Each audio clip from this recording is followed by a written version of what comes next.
All right, everybody. So this is our first podcast. We are just getting started with this thing, so we're still learning a little bit. But I just wanted to do an introduction. I got Delane on the podcast here, and so he just got started doing acquisitions with us, and he's crushing it. You know, has some real estate background and whatnot. But um, without further ado, welcome to the podcast, Delane. Thanks, man. I appreciate it. It's a little different, but I like it. Well, gotta try something new, right? Yeah, So, you're not wrong. all right, I guess we'll just get right into it. So, first question, what got you into real estate? Well, it's kind of a long story. I saw friends of mine that were pretty much in it and they were succeeding. I had a college buddy named Larice that he was into it. And he had a fourplex and he didn't pay anything. You know, he profited every month, lived for free. And then Gabe, you know, our partner, he pretty much got into real estate as well too.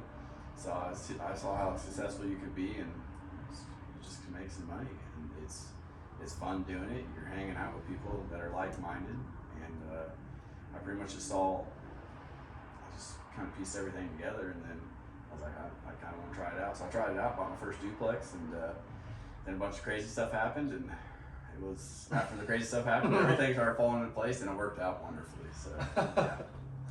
So your first duplex. So tell us about that deal. What happened? Well, I bought it for $73,000, and it was a top-bottom duplex. Needed a lot of work. I put about $45,000 into it, and I did most of the work myself. Okay. And pretty much, I had renters in there for 6 years. Crazy story, actually. My very first renter is a not middle age. She was about 60, 65. She's old. Yeah. She's old. South Korean lady, sweetheart. But she had gotten into an accident. She was kind of, a little bit mentally challenged, and she had like head trauma. I guess like 30-something years ago up in New York State or something. And so she was my bottom tenant, and she had a caretaker that was over there taking care of her all the time.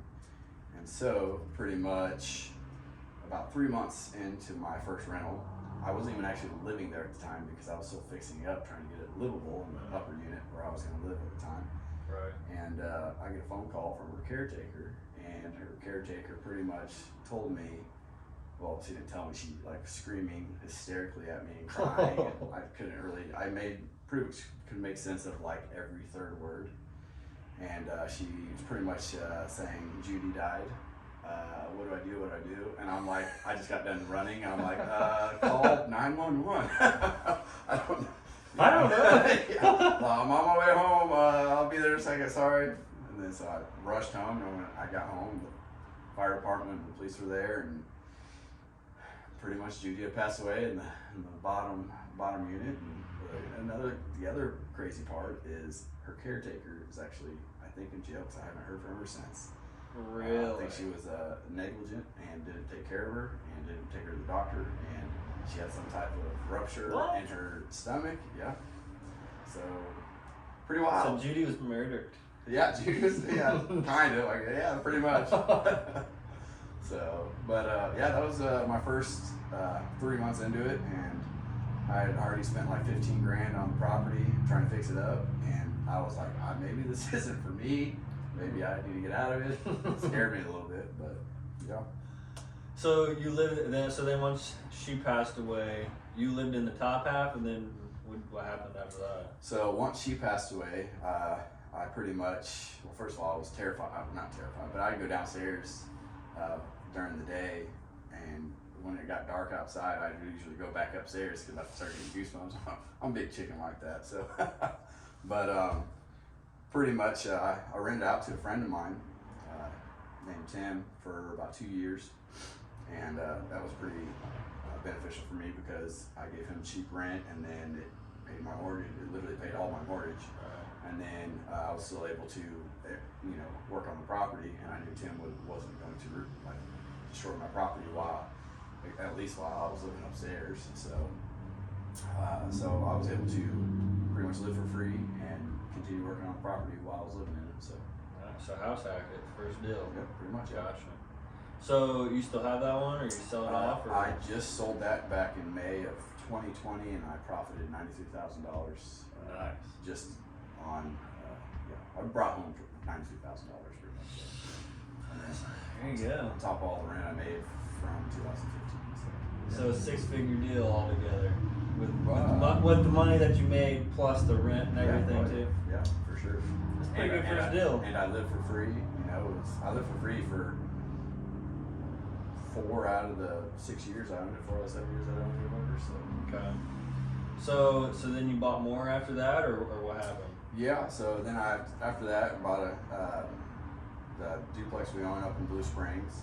I got that one off the MLS, which I don't think I'd ever do that again. But I learned my lesson.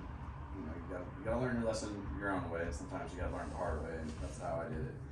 So bought off the MLS, and we've done some work to it, and it's profitable now. But at first it was a lot of work. So and we bought it for a little bit more than I wanted to. But, yeah. So Sometimes the way it works. that's true. Yeah. So that was the second deal though. We've Okay. done a couple other smaller ones.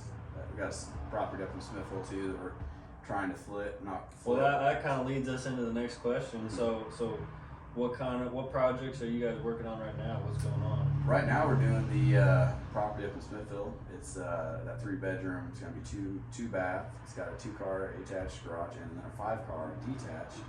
And so we're trying to figure out what we can do to maximize our profits so we can actually have maybe like 5 units, like storage units on the property.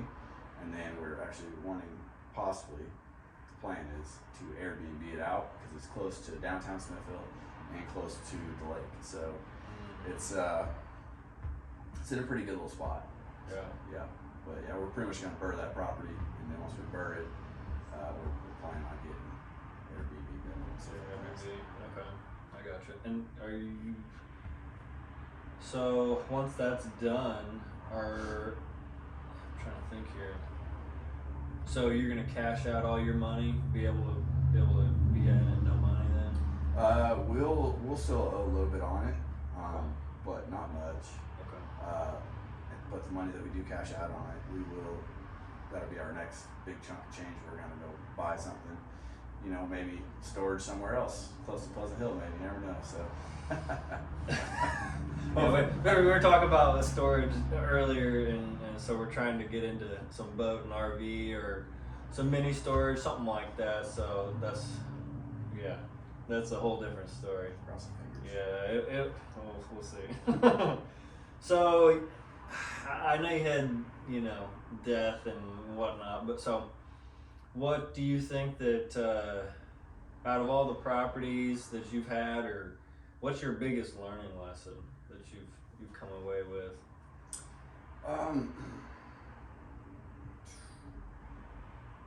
Honestly, the hardest thing for me was whenever I had too many irons in the fire and too many things going on. It got stressful, and then I just had to realize, hey, just baby steps sometimes help out in certain situations, and you can't fix a problem overnight. So sometimes you just gotta go slow and slow yourself down. And I had a hard time doing that at first, so that was my biggest learning curve right there. Get So, going. yeah, it's realizing that I can't fix something like the whole situation that happened to Judy.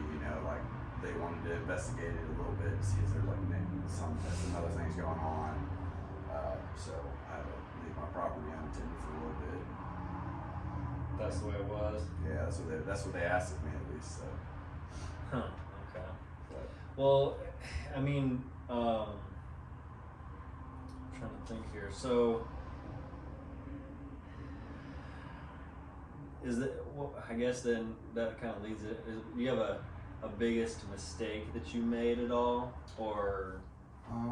yeah, I'm not very organized when it comes to like taxes and stuff like that.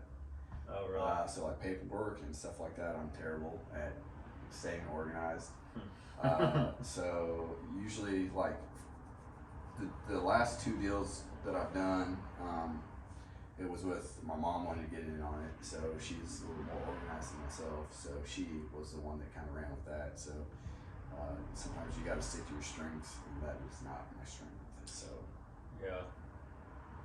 because the first year with the duplex, I had it just took a while to get all the paperwork together and everything like that. And I still think I missed out on a couple $1,000s in money just because I didn't have my taxes done correctly. So Really. yeah.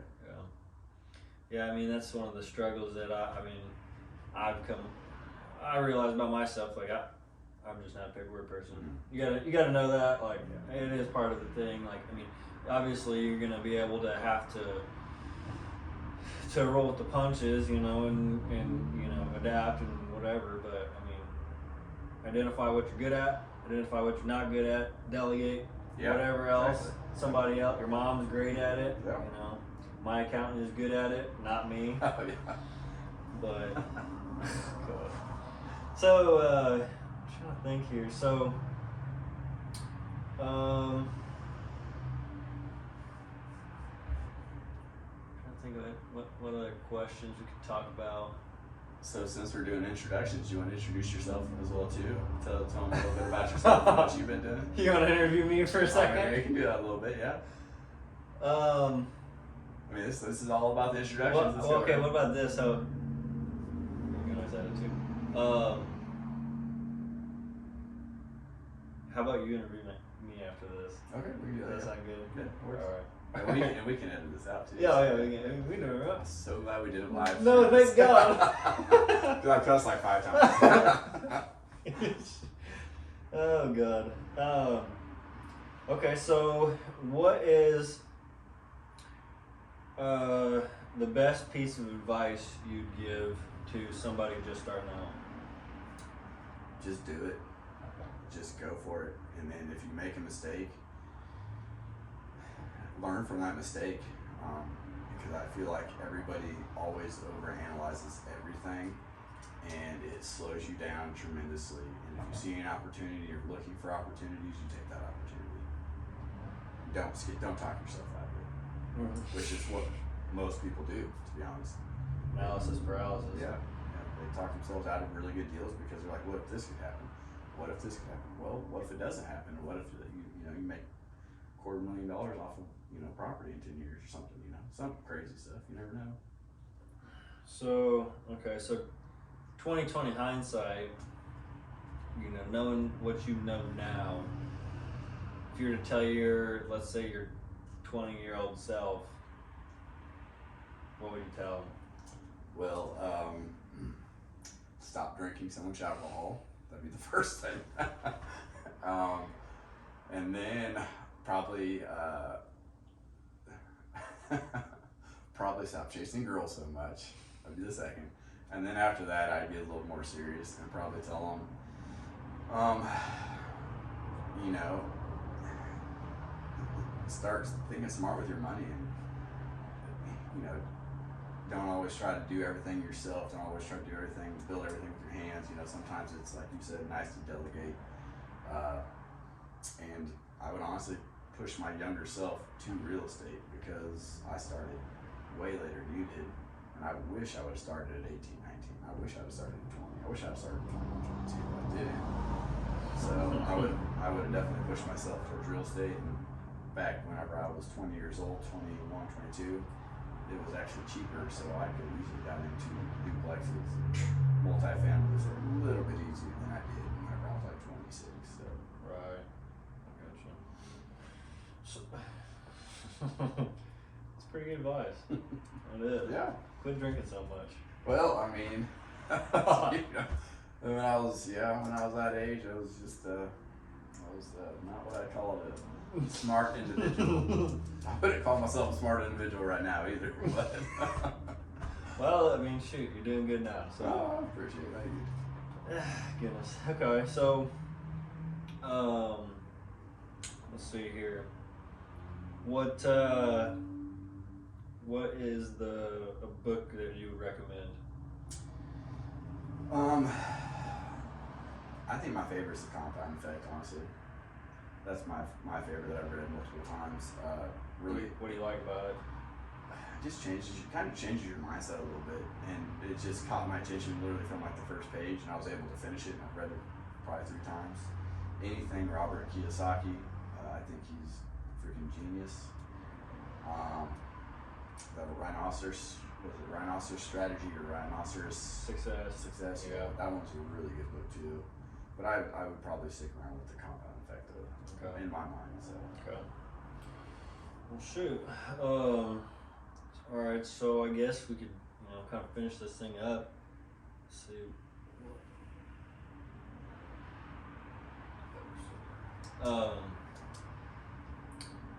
How can people get a hold of you if they want to reach out? Well, they can find me on Facebook. They can find me on Instagram. There's all types of things. You just started TikTok. Yeah, it's different. So, but there's always you can get my phone number. You can call me on my work phone number. So what's the best way?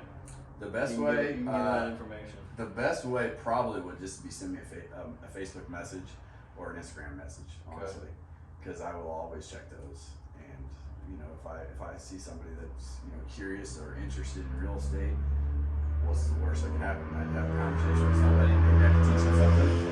And honestly, that's what we're both here for. We're both here to help people out, and we like doing it. So. But long-term good relationships. Exactly. Yeah. Yeah. All right. So I guess spell your first name, last name, so everybody knows. Yeah. So my first name is actually William. William Delane Polk. His full name. I did not know that. Yeah, they call me Oh, Delane. okay. I thought you Will. Will Willie. Oh yeah, don't do that one. No. So, but yeah, it's William William, and then Delane Delane, and then Polk Paulk.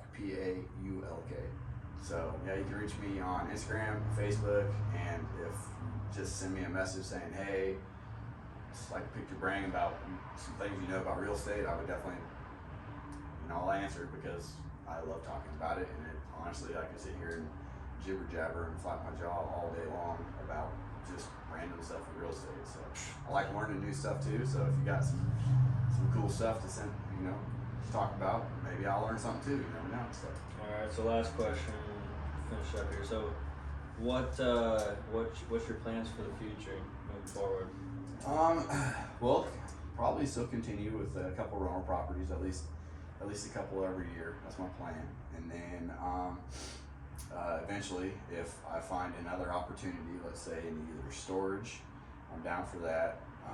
Or if I find another opportunity in some type of land or construction.